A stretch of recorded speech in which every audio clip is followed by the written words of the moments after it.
नमस्ते। देखिए, बात करेंगे आज भारत के अंदर दी जाने वाली बहुत सारी सेवाओं के बारे में।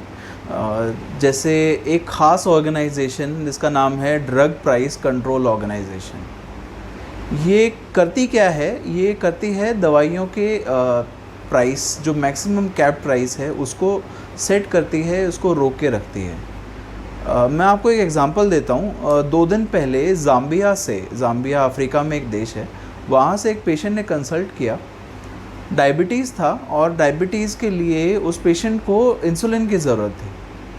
अब ज़ाम्बिया एक ऐसा कंट्री है जहाँ पे एनुअल एवरेज इनकम जो है वो $95 है। सो $95 की इनकम के साथ, $95 पर मंथ की इनकम के साथ उस पेशेंट को इंसुलिन की ज़रूरत थी। और जब उसने इंसुलिन का प्राइस पता किया अपने लोकल एरिया में, तो उसका प्राइस था $395। पर भारत के अंदर प्रोवाइड किए गए रेगुलेशंस की वजह से आज एक $395 का इंसुलिन का इंजेक्शन भारत में 395 रुपये के आसपास, उससे कम या उससे थोड़ा सा ज़्यादा ही मिलता है। अब डॉलर और रुपए में कंपैरिजन करें तो imagine the amount that our country is actually doing for us. So हालांकि बहुत सारे लोग कंप्लेन करते हैं कि दवाइयाँ बहुत महंगी हैं, दवाइयाँ बहुत कुछ हैं।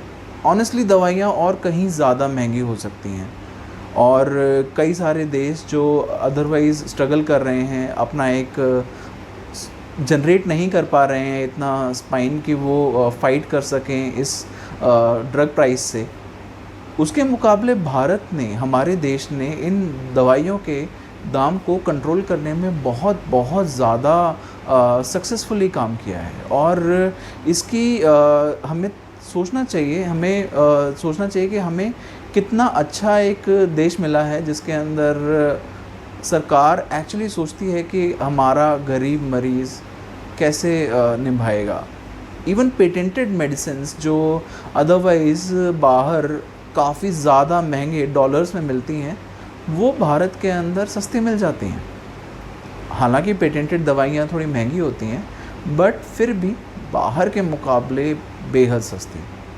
So I think we all need to raise a hand and applaud our government for trying their best to ensure कि हमारे लोगों को दवाइयाँ सस्ते दामों पे मिल पाएँ।